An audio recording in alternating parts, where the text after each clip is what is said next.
Hello everyone, আজকে class 10 এর second chapter বায়ুমণ্ডল এটা কন্টিনিউ করছি। আমাদের 5টা পার্ট দিয়ে দেওয়া আছে, তোমরা প্লেলিস্টে পেয়ে যাবে। আমি পরবর্তী পার্ট 6 নাম্বারটা শুরু করছি। আজকে আমরা কি করব? আজকে লাস্ট পার্টে আমাদের হয়েছিল সাময়িক বায়ু। ঠিক আছে, এই সাময়িক বায়ুটাই আমি কন্টিনিউ করব। সাময়িক বায়ু 4টে, সেটা হচ্ছে সমুদ্র বায়ু, স্থলবায়ু, মৌসুমী বায়ু আর পার্বত্য বায়ু। তার মধ্যে লাস্ট ভিডিওতে তোমরা অবশ্যই দেখে নেবে সমুদ্র বায়ু, স্থলবায়ু এটা কমপ্লিট হয়ে গেছে পার্থক্য সহ। আমরা আজকে শুরু করব মৌসুমী বায়ু থেকে, যেটা ভারতের পক্ষে খুবই গুরুত্বপূর্ণ। তাহলে মৌসুমী বায়ু আর পার্বত্য বায়ু, তারপর আমরা আস্তে আস্তে বিভিন্ন স্থানীয় বায়ুর দিকে যাব। তাহলে আমরা শুরু করছি মৌসুমী বায়ু। তাহলে আমাদের সাময়িক বায়ু পয়েন্টের আন্ডারে পড়ছে মৌসুমী বায়ু। আমি তার পয়েন্টটা লিখছি, সাময়িক বায়ু, তার মধ্যে 3 নাম্বার ভাগটা হচ্ছে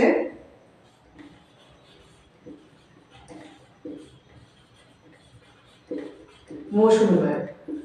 মৌসুমী বায়ু যখন ভারত পড়বে সেখানে মৌসুমী শব্দটা বারবার পাবে। মৌসুমী বায়ু কি? মৌসুমী বায়ু হচ্ছে মৌসুম শব্দের অর্থটা আমরা জানবো। এই মৌসুমী বায়ু শব্দটা এসেছে আরবি ওয়ার্ড, যেটাকে বলা হয় আরবি শব্দ যেটাকে বলে, বা আরব শব্দ যেটাকে বলে মৌসম। এই মৌসুম কথার অর্থ হচ্ছে ঋতু। তাহলে আমরা যদি সংজ্ঞা দেখি যে মৌসুমী বায়ুটা কি, তাহলে ঋতুভিত্তিক বায়ু। ঠিক আছে, ঋতু বিশেষে যখন মৌসুমী বায়ু গ্রীষ্মকালে একদিক থেকে আসে এবং শীতকালে তার অপোজিট দিক থেকে বা বিপরীত দিক থেকে আসে, সেটাকে আমরা মৌসুমী বায়ু বলবো। তাহলে আমরা আরেকটা শব্দ বলি, মালায়ালাম শব্দ মনসুন। এটা মৌসুমটা আরবি শব্দ। আরেকটা শব্দ আছে, এটা হচ্ছে মনসুন, যেটা হচ্ছে আরবি, এটা হচ্ছে মালায়ালাম শব্দ, মালায়ালাম। ঠিক আছে, মনসুন, এটা মিনিংটা কিন্তু সেম, এই ঋতুই। ঠিক আছে, মৌসুম বা মনসুন। তাহলে আমরা যদি সংজ্ঞা দেখি তাহলে বলা যেতে পারে যে গ্রীষ্মে সমুদ্র থেকে প্রবাহিত আর্দ্র বায়ু যখন আবার গ্রীষ্মকালে, আচ্ছা সেটার আগে বলবো যে আমরা যদি ম্যাপটা একটু দেখি কিভাবে ভারতে দেখতে পাচ্ছি।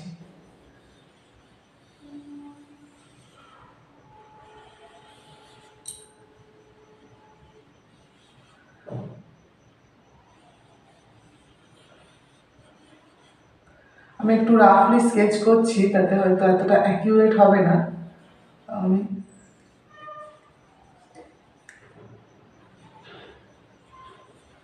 ঠিক আছে, আমি অতটা অ্যাকিউরেট করছি না। আচ্ছা, এবারে আমরা দেখব মৌসুমী বায়ুর সংজ্ঞাতে কি বলছে। গ্রীষ্মকালে সমুদ্র থেকে আর্দ্র বায়ু, শীতকালে স্থলভাগ থেকে যে শুষ্ক বায়ুটা প্রবাহিত হচ্ছে সেই বায়ুটাকে বলছে মৌসুমী বায়ু।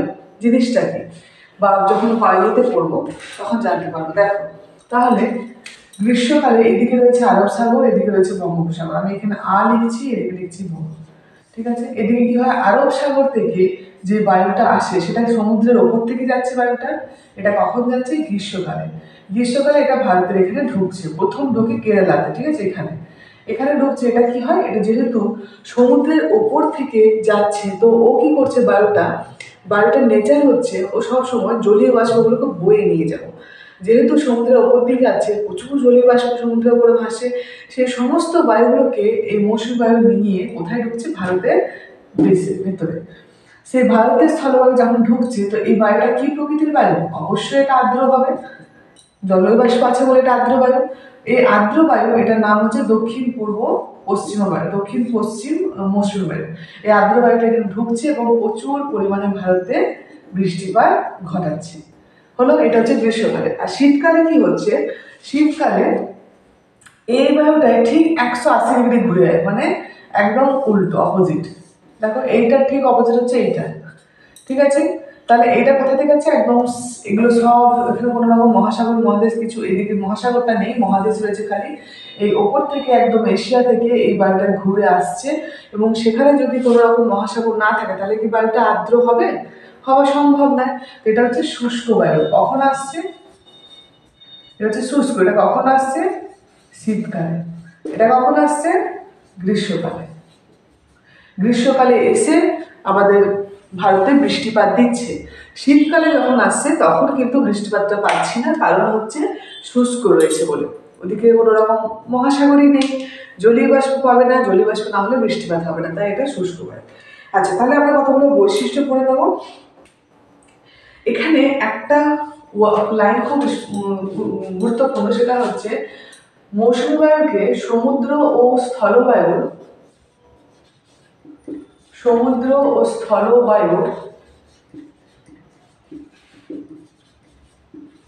বৃহৎ সংস্করণ, এটা 2 বা 3 মার্কসের জন্য খুব ইম্পর্টেন্ট।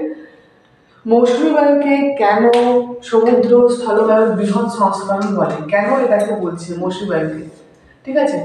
তার আগে আমরা জানি সমুদ্র বায়ু স্থলবায়ুটা আমরা পড়েছি, দিনের বেলা সমুদ্র বায়ু সমুদ্র থেকে প্রবাহিত হচ্ছে স্থলভাগের দিকে, আর স্থলবায়ু রাত্রিবেলা স্থলভাগ থেকে সমুদ্রের দিকে প্রবাহিত হচ্ছে। এটা দিন আর রাতের খেলা সমুদ্র বায়ুটা, ঠিক আছে। আর ঠিক এই মৌসুমী বায়ুটা হচ্ছে শুধুমাত্র ঋতুভিত্তিক, ওটা যেমন দিন আর রাতে, এটা ঠিক সেরকমই, যেমন এটা যেমন দেখছি গ্রীষ্ম আর শীতে হয়, ঠিক যেমন এটা যদি আমি ধরি, সমুদ্র বায়ু ধরি, তাহলে দিনের বেলাতে বলেছিলাম সকাল আর রাত হচ্ছিল, আর এখানে গ্রীষ্ম আর শীত হচ্ছে।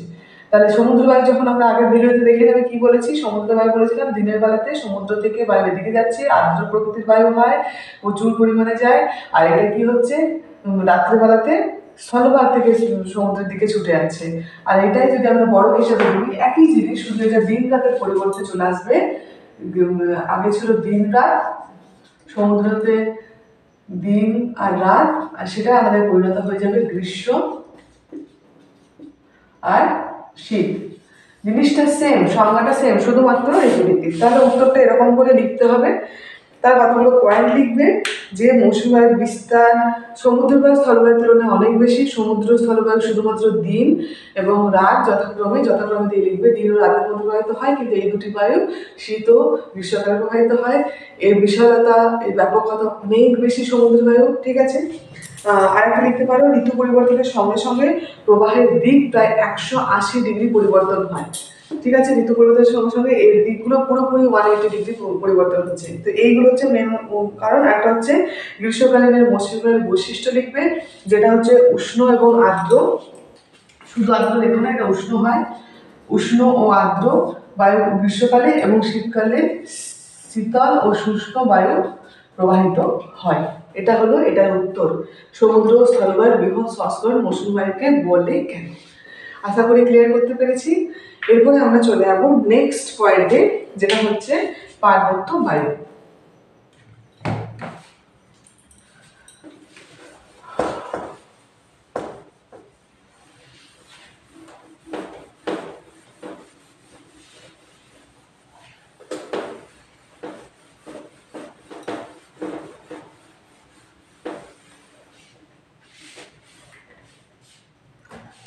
সাময়িক বায়ুর আন্ডারে এটা পড়ছি।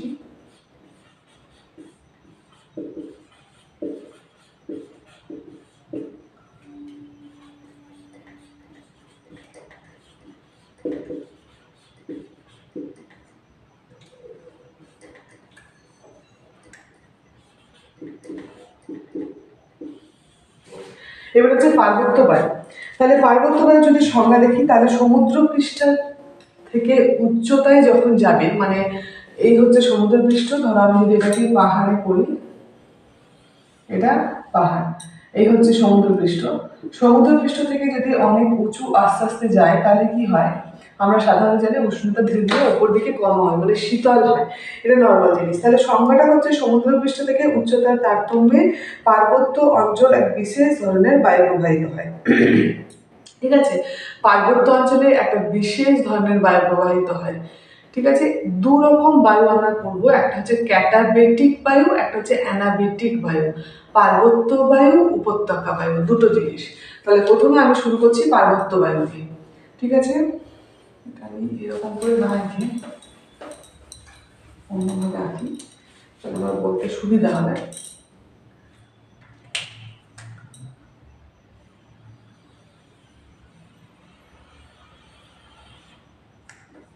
ওকে, ঠিক আছে। তাহলে পার্বত্য বায়ু কি হচ্ছে, কি হয় যখন রাত্রিবেলা, এটা কিন্তু রাত্রিবেলা, তাহলে আমি রাত্রি বোঝানোর জন্য আমি একটু চাঁদ এঁকে দিচ্ছি, যথেষ্ট বাজে হচ্ছে তো। ওকে, বোঝা যাচ্ছে আশা করি। তাহলে এটা কি হচ্ছে, রাত্রিবেলাতে কি হয়, যখন আমরা জানি দিনের বেলাতে সূর্যরশ্মি ভূপৃষ্ঠে আসে, ভূপৃষ্ঠকে গরম করে। এইবারে যেই 3টে 4টে পেরোয় আস্তে আস্তে বিকিরণ হয়, যে ভূপৃষ্ঠটা গরম হয়েছে সেটা আস্তে আস্তে বিকৃত হতে হতে হতে ঠান্ডা হয়। তো যেহেতু যখন দিন রাত্রে পড়ে গেছে তখন কি হবে, এখান থেকে উষ্ণতা বেরোবে, ওপর দিকে যাবে, বিকিরণ হচ্ছে, এখান থেকে ওপরে যাচ্ছে, দিয়ে সব থেকে উচ্চতা যেহেতু অনেক বেশি থাকে, এ খুব তাড়াতাড়ি সব যে বায়ুমণ্ডল থেকে বেরিয়ে যায়। ঠিক আছে, যেহেতু উঁচু, এর রাস্তাটা অনেকটা কম, এটা যদি বায়ুমণ্ডল হয় তাহলে এর মধ্যেও বেরিয়ে চলে আছে, এটা অনেকটা সময় লেগে যায় যার নিচু স্থানগুলো। তাই উঁচু স্থান খুব তাড়াতাড়ি শীতল হয়ে যায়। ঠিক আছে, এইবারে যেহেতু এই দুটো জায়গা, যেটা উঁচু স্থান, দুটো উঁচু পর্বতের মাঝখানে নিচুটাকে বলা হয় উপত্যকা। এই যে পাহাড় জায়গা, এই দুটো পাহাড় থেকে বায়ু কিন্তু ধীরে ধীরে নিচের দিকে নেমে যায়। কেন? কারণ এই জায়গাটা খুব ঠান্ডা হয়ে গেছে। আর একটা জিনিস মনে রাখবে, শীতল বায়ু সবসময় খুব ভারী হয়, আর উষ্ণ বায়ু সবসময় খুব হালকা হয়, এটা মনে রাখবে। তাহলে যেহেতু এই জায়গাটা ঠান্ডা হয়ে গেছে, এখন এখানটা খুব শীতল, তাই শীতল হয়ে গেছে, এবার ভারী, আর ওই উঁচুতে থাকতে পারছে না, ভারী বায়ু আস্তে আস্তে এদিক থেকে গা বেয়ে আস্তে আস্তে নিচে উপত্যকাতে ঢুকে যাচ্ছে এই বায়ুটা। ঠিক আছে, তাহলে আমরা কিভাবে বলবো যে সমুদ্রপৃষ্ঠ থেকে উচ্চতার তারতম্যে পার্বত্য অঞ্চলে এক বিশেষ ধরনের বায়ু প্রবাহিত হচ্ছে, পর্বতসৃষ্ট দ্রুত তাপ বিকিরণ করে করে শীতল হয়ে যাচ্ছে, এবং শীতল ওখানকার শীতল হয়ে যাওয়ার জন্য শীতল বায়ু ভারী বলে পর্বতের গা বেয়ে ধীরে ধীরে নেমে আসছে। এই বায়ুকে বলা হয় পার্বত্য বায়ু বা ক্যাটাবেটিক বায়ু।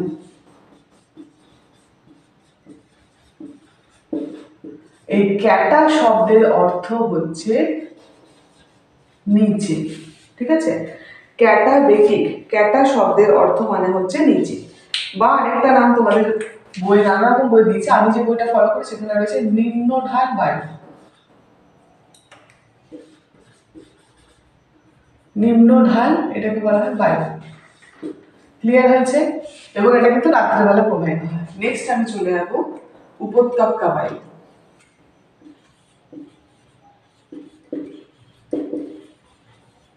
ঠিক আছে, এটার নাম হচ্ছে, আচ্ছা বাংলাতে লিখি,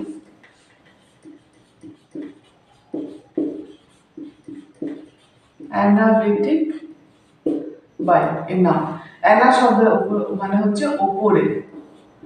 এবারে কি হচ্ছে, নেক্সট হচ্ছে এক্সাম, আমি এখানে ছবিটা করছি, সেম জিনিস দিনের বেলা। তাহলে আমি কি আগে এখানে একটা সূর্য এঁকে দিই, দিনের বেলা বোঝাবে। ঠিক আছে, দিনের বেলা কি হয়, নিচু স্থানটা খুব বেশি গরম তাপেই হয়ে যায়, এই জায়গাটা বেশ উষ্ণ হয়ে যায়। ঠিক আছে, এই জায়গাটা সূর্যরশ্মি আসে এবং খুব উষ্ণ হয়ে যায়। যখন উপত্যকা অঞ্চলটি উষ্ণ হয়ে যায়, উষ্ণ মানে কি, হালকা, বায়ুটা হালকা হয়ে যাচ্ছে। হালকা বায়ুর বৈশিষ্ট্য কি, ও কিন্তু ওপর দিকে উঠতে চাইবে, হালকা বায়ু নিচে থাকতে পারে না, কারণ নিচে ভারী বায়ুগুলো থাকে যেটা ভূপৃষ্ঠের কাছাকাছি। তাহলে হালকা বায়ু কি করবে, হালকা বায়ু যে উষ্ণ হয়ে যাবে, হালকা হয়ে যাবে, ওপর দিকে উঠতে শুরু করবে, পর্বতের ঢাল বরাবর ওপর দিকে। এই যে উপত্যকা থেকে পর্বতের ঢাল বরাবর ওপর দিকে উঠে যাচ্ছে, এই বায়ুটাকে বলছে অ্যানাবেটিক বায়ু। তাই এটা হচ্ছে ওপর দিকে উঠছে, উষ্ণ বায়ু। কখন হচ্ছে, দিনের বেলা হচ্ছে। তাহলে আমরা পার্থক্য করতে পারবো এই দুটোর মধ্যে, 3 নম্বরের জন্য ইম্পর্টেন্ট। ঠিক আছে, একটা লিখবো পার্বত্য বায়ু হচ্ছে রাত্রেবেলা প্রবাহিত হয়, উপত্যকা বায়ু দিনের বেলা। পার্বত্য বায়ু উচ্চস্থান থেকে পর্বত থেকে উপত্যকার দিকে যায়, এই বায়ু উপত্যকা থেকে পর্বতের দিকে যাচ্ছে, এটা পার্বত্য থেকে উপত্যকা, এটা উপত্যকা থেকে পর্বতের দিকে যাচ্ছে। ঠিক আছে, এর প্রবাহ পথটা অনেক বেশি হয়, ক্যাটাবেটিক বায়ুর প্রবাহ পথে দৈর্ঘ্য অনেকটা বেশি হয়, এর ক্ষেত্রে অতটা সময় লাগে না, এটা যেহেতু ভারী অনেকটা সময় লাগে যেতে। আর এটা হালকা বলে প্রবাহ তুলনামূলক কম, খুব কম হয় না তবে তুলনামূলক কম হয়, ঠিক আছে। আর আরেকটা লিখতে পারি, এটা রাতে উপত্যকার উষ্ণতা কম হয়, মানে এইটার ক্ষেত্রে লিখবো উপত্যকার উষ্ণতাটা কম হয়, এখানে দিনে উপত্যকার উষ্ণতা বেশি হয়। চারটে আমি পয়েন্ট বললাম, দিনে, রাতে, তার অভিমুখটা কোথা থেকে কোন দিকে প্রবাহিত হচ্ছে, কোথা থেকে কোন দিকে প্রবাহিত হচ্ছে, এর দিনের বেলাতে উষ্ণতা বেশি হচ্ছে উপত্যকাতে, দিনের বেলাতে উপত্যকার উষ্ণতা বেশি হয়, রাতের বেলা উপত্যকার উষ্ণতা কম হয়, আর এর প্রবাহ পথটা তুলনামূলক কম, আর এই প্রবাহ পথটা এই প্রবাহ পথটা তুলনামূলক বেশি ক্যাটাবেটিকের, আর এটা কম। বললাম কি, আচ্ছা, ক্যাটাবেটিকের প্রবাহ পথটা অনেক বেশি, ক্যাটাবেটিকের মানে এইটার প্রবাহ পথটা অনেক বেশি, যেহেতু শীতল বায়ু খুব ইয়ে করে আসে, যে টাইম লাগে আসতে, আর এটা হচ্ছে কম, তুলনামূলক কম। ক্লিয়ার? এই দুটো আমাদের হয়ে গেল। নেক্সট আমরা যাব স্থানীয় বায়ু।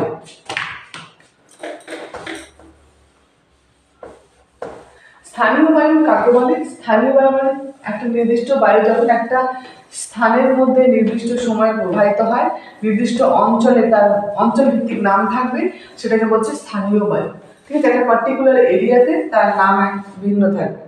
ঠিক আছে, তাহলে স্থানীয়ভাবে সৃষ্ট উচ্চচাপ থেকে নিম্নচাপের দিকে যে বায়ুগুলো যাবে, সাধারণ বায়ুর নেচারই তাই, উচ্চচাপ থেকে নিম্নচাপের দিকে যাবে।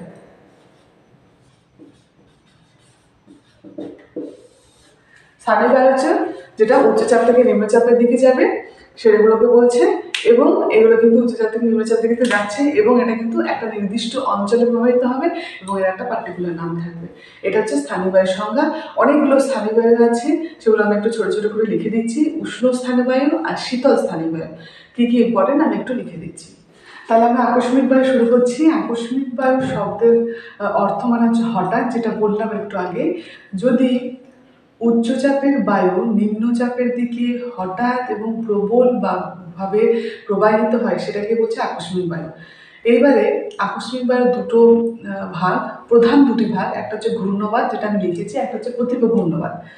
আবার ঘূর্ণবাদকে দুটো আরো ভাগে ভাগ করা যায়, ক্রান্তীয় ঘূর্ণবাদ আর নাতিশীতোষ্ণ ঘূর্ণবাদ।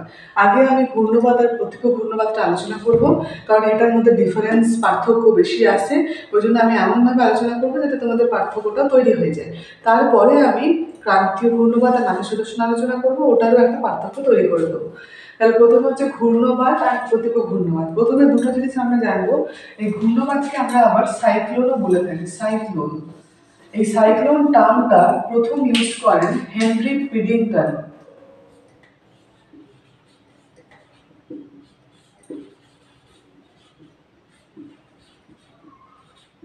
হেনরি পিডিংটন সাইক্লোন টার্মটা প্রথম ইউজ করেছেন। আর প্রতিপ ঘূর্ণবাদ হচ্ছে অ্যান্টি সাইক্লোন। এটার নাম হচ্ছে অ্যান্টি, মানে উল্টো, সাইক্লোনের ঠিক উল্টো, অ্যান্টি সাইক্লোন। ঠিক আছে, এইটা বলেছেন F Galton. Sir F Galton প্রথম এই অ্যান্টি সাইক্লোন শব্দটির অর্থ। আর ঘূর্ণবাদ বা সাইক্লোন শব্দের অর্থটা হচ্ছে ওই সাপের কুণ্ডলীর মতো যেটা থাকে একদম প্যাঁচানো, সেটাকে বলা হয় সাপের কুণ্ডলী শব্দটার অর্থ। ঠিক আছে, তাহলে আমরা এবারে কি করবো, আমরা এবারে একটা একটা করে ডেফিনেশন দেখবো যে ঘূর্ণবাদের ডেফিনেশন কি। ঘূর্ণবাদ হচ্ছে যদি আমরা সাধারণত কি জানি, বায়ু উচ্চচাপ থেকে নিম্নচাপের দিকে যায়, এটা সাধারণ। ঠিক আছে, বায়ু উচ্চচাপ থেকে সবসময় নিম্নচাপের দিকে যাবে, কারণ উচ্চচাপ মানে সেখানে বায়ুর চাপটা বেশি আছে, তার চাপ বেশি, নিম্নচাপ মানে বায়ুর চাপটা কম, যার বেশি চাপ আছে বায়ুর, সে নিম্নচাপের দিকে পাঠাবে, যাতে প্রকৃতির মধ্যে ব্যালেন্স বা ভারসাম্য আনে, যেটা প্রকৃতির সাধারণ নিয়ম হলো। তাহলে আমরা যখন ঘূর্ণবাতের সংজ্ঞা পড়বো, তখন তাহলে ঘূর্ণবাতের সংজ্ঞা হচ্ছে যখন নিম্নচাপযুক্ত অঞ্চলের দিকে কেন্দ্রমুখী ঊর্ধ্বমুখী যে বায়ু প্রবলভাবে প্রবাহিত হয়, সেটাকে বলে। একটু সোজা করে বলি, যদি কোনো অঞ্চল হঠাৎ এখানে নিম্নচাপ হয়,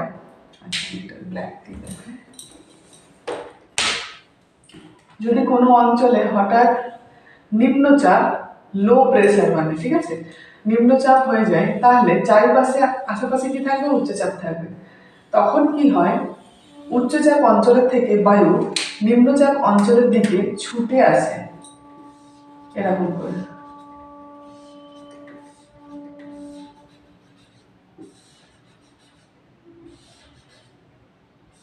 ঠিক আছে, এইটা আমি দেখতে পাচ্ছি এটা মোটামুটি উচ্চচাপ, এই বাইরে রয়েছে উচ্চচাপ, মানে আমি এটাকে এইচ দিয়ে দেখাচ্ছি। এদিকে উচ্চচাপ রয়েছে চারিদিকটা, উচ্চচাপ অঞ্চল, ঠিক আছে, আর মাঝখানটা লো প্রেসার নিম্নচাপ যুক্ত অঞ্চল। তখন বায়ুটা খুব দ্রুত বেগে আসবে, নিম্নচাপের দিকে অঞ্চলের দিকে ছুটে আসবে। কেন্দ্রমুখী, কেন্দ্রবর্তী, যখন কেন্দ্রের দিকে ছুটবে এটাকে বলে কেন্দ্রমুখী, যখন কেন্দ্র থেকে বেরিয়ে বাইরের দিকে যাবে ওটাকে বলে কেন্দ্র বহির্মুখী, যেটা এর ক্ষেত্রে হবে। তাহলে এটা হলো ঘূর্ণবাতের সংজ্ঞা, ঠিক আছে। এরপরে আমরা এইটার সংজ্ঞা করবো, তারপর বৈশিষ্ট্য করবো, যেটা পার্থক্য হবে। তাহলে প্রতিকূল ঘূর্ণবাতটা কি? যদি ঠিক উল্টো, যদি কোনো স্থান হঠাৎ উচ্চচাপ, চাপটা অনেক বেড়ে যায়, উচ্চচাপ অঞ্চল হয়, তখন কি হবে? তখন এই উচ্চচাপ অঞ্চলের দিকে চারিপাশে কি থাকবে? নিম্নচাপ অঞ্চল। তখন কি হবে? এই উচ্চচাপ অঞ্চল থেকে নিম্নচাপ অঞ্চলের দিকে বায়ু যাবে, এই এরকম করে,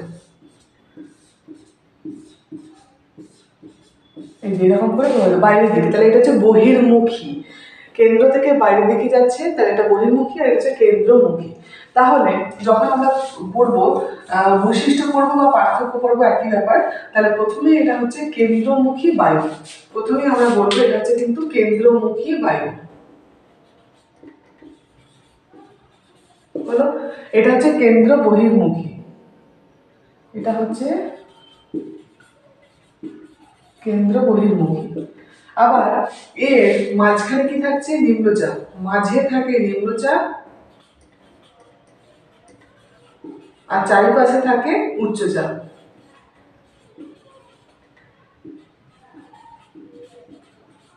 হলো, এখানে মাঝে থাকে, মাঝে মানে লিখবে মাঝে, না লিখে লিখবে কেন্দ্রে, কেন্দ্রে থাকে নিম্ন, এখানে হবে উচ্চচাপ, আর বাইরে থাকছে নিম্নচাপ। এটা কেন্দ্রে করে দাও, ঠিক আছে। তাহলে একটা দুটো পার্থক্য অলরেডি হয়ে গেল। এইবারে একটা জিনিস, ঘূর্ণবাত বা প্রতিকূল ঘূর্ণবাত দুটোর ক্ষেত্রে বায়ু যখন প্রবাহিত হচ্ছে তার একটা নির্দিষ্ট দিক থাকে, ঠিক আছে। তো সেটাকে উত্তর গোলার্ধ বা দক্ষিণ গোলার্ধে একদম অপোজিট হয়।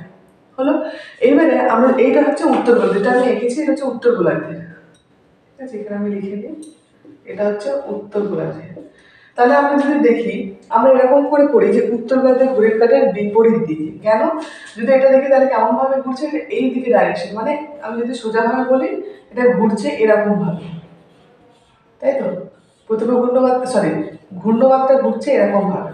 তাহলে আমাদের ঘড়ির কাঁটা কোন দিকে যায়? ঘড়ির কাঁটা সাধারণত 12টা, 1টা, 2টো এদিকে যায়, তাই তো। ঘড়ির কাঁটা কিন্তু এদিকে যাচ্ছে, তাহলে এটা কি? ঘড়ির কাঁটা উল্টো দিকে। তাহলে তোমরা এখানে কনফিউশন সৃষ্টি করবে, কিন্তু তোমরা শুধু একটা মুখস্থ করবে যে ঘূর্ণবাদের দিক হচ্ছে উত্তর গোলার্ধে ঘড়ির কাঁটার বিপরীতে, তাহলে দক্ষিণ গোলার্ধে ঘড়ির কাঁটার দিকে। শুধু এই একটা লাইন মুখস্থ রাখবে যে এটা উত্তর গোলার্ধে ঘড়ির কাঁটার বিপরীত দিকে, ঠিক আছে। এটা লিখবে, ঘড়ির কাঁটার এক্সাম্পলটা আমি তো বড় করে লিখছি না, জাস্ট আমি লিখে রাখছি ঘড়ির কাঁটার বিপরীতে। আর এটা ঠিক উল্টো হবে, উত্তর গোলার্ধে ঘড়ির কাঁটার দিকে, দক্ষিণ গোলার্ধে ঘড়ির কাঁটার বিপরীত দিকে। বই সব আছে, আমি শুধু বোঝাচ্ছি, সেটা তোমরা বুঝে নাও, লিখছি না অতটা, ঠিক আছে। তাহলে কেন্দ্রমুখী হলো, এটা কেন্দ্র বহির্মুখী, এর কেন্দ্রে নিম্নচাপ, চারিপাশে উচ্চচাপ, এর কেন্দ্রে উচ্চচাপ, বাইরে নিম্নচাপ। এর হচ্ছে উত্তর গোলার্ধে ঘড়ির কাঁটার বিপরীতে, আর দক্ষিণ গোলার্ধে ঘড়ির কাঁটার দিকে। এটা হচ্ছে একদমই এর উল্টো হয়েছে। আর এটা খুবই স্বল্পস্থায়ী। যদি ঘূর্ণবাতটা দেখি, আশা করি নিচে পোর্শনটা দেখতে পাচ্ছ, হ্যাঁ, এটা হচ্ছে খুবই স্বল্পস্থায়ী, বেশিক্ষণ ধরে রাখতে পারে না, স্বল্পস্থায়ী। এটা হচ্ছে দীর্ঘস্থায়ী, অনেকক্ষণ ধরে থাকতে পারে। আবার এখানে প্রচন্ড ঝড় বৃষ্টি, ঝড়, বিদ্যুৎ, বজ্রবিদ্যুৎ সহকারে হয়। আর এখানে শান্ত থাকে। এই হচ্ছে পার্থক্য, ঠিক আছে। তাহলে বোঝা গেছে ঘূর্ণবাত ও প্রতিকূল ঘূর্ণবাতের মধ্যে পার্থক্য কি। নেক্সট আমরা আলোচনা করব ঘূর্ণবাতের যে দুটো ভাগ আছে, ক্রান্তীয় ঘূর্ণবাত আর নাতিশীতোষ্ণ ঘূর্ণবাত।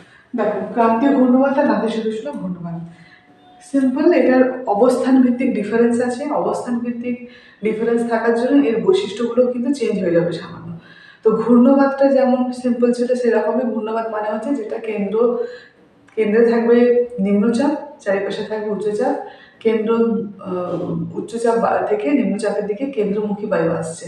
ঠিক এখানেও ক্রান্তীয়, এটাই শুধু ক্রান্তীয় অঞ্চল হবে। ক্রান্তীয় অঞ্চল মানে হচ্ছে 10 থেকে 30 ডিগ্রি উভয় গোলার্ধে, ঠিক আছে। এটা ক্রান্তীয় অঞ্চল মোস্টলি দেখা যায়, যেটা 10 ডিগ্রি থেকে 30 ডিগ্রি উভয় অক্ষাংশে দেখতে পাওয়া যায়।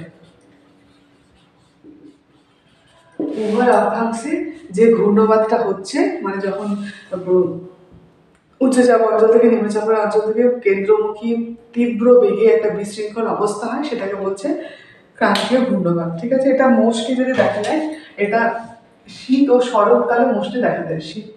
শীত ও শরৎ এটা দেখা যায়। বায়ুর গতিবেগ খুব বেশি থাকে। যদি বইয়ে তোমাদের দেওয়া থাকে তাহলে গতিবেগটা লিখবে।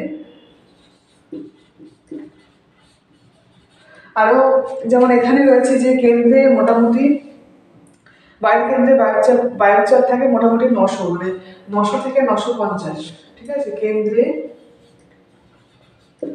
900, প্রায় সেটা অনেকটাই বেশি, 950 মিলিবার বায়ুচাপ থাকে, ঠিক আছে। আচ্ছা, এটা একটা হলো।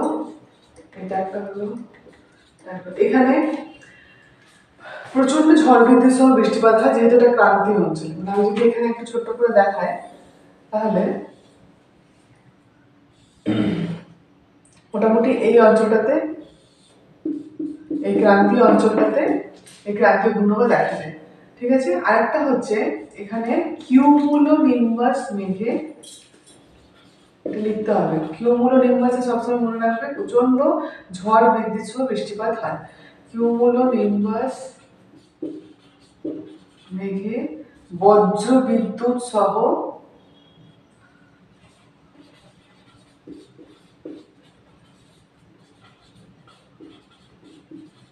বৃষ্টিপাত হয় এখানে, ঠিক আছে। এবারে আমি নাতিশীতোষ্ণ ঘূর্ণবায়ু বলবো। ঠিক নাতিশীতোষ্ণ অঞ্চল যেটা 25 থেকে 60 ডিগ্রির মধ্যে থাকে, এই অঞ্চলটা আমি ডট ডট জায়গাটা দেখালাম এখানে। 25 থেকে 60 ডিগ্রির মধ্যে উভয় গোলার্ধে এটা দেখতে পাওয়া যায়।